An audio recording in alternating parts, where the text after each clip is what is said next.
অসহায় পরিবারে জন্ম নেওয়া সেই দুর্গার কথা, যার কপালে ছোট থেকেই প্রতিটি পদে পদে জুটেছিল শুধু লাঞ্ছনা, উপেক্ষা আর অবজ্ঞা।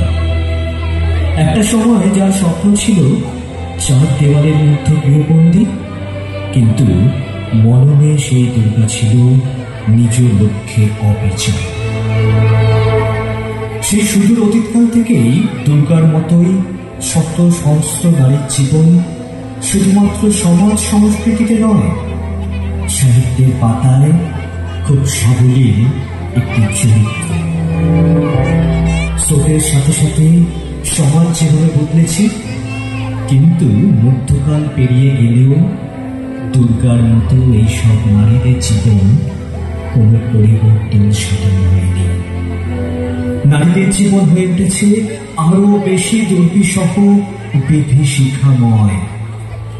কন্যা শিশু নামক সেই ভবিতব্য নারীকে জন্ম দেওয়ার জন্য লাঞ্ছনা বঞ্চনা শিকার হতে হয়েছিল মা নামক নারীকে।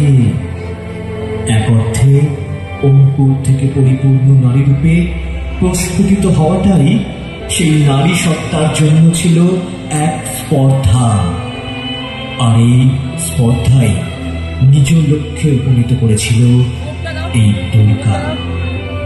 ছোটবেলা থেকেই যার ইচ্ছা ছিল সমাজের অসহায় নিরুপায় মানুষদের জন্য কিছু করার তাগিদ, আর এই তাগিদ থেকেই দুর্গার মনে জন্ম নিয়েছিল বড় হয়ে মস্ত একজন ডাক্তার হওয়া।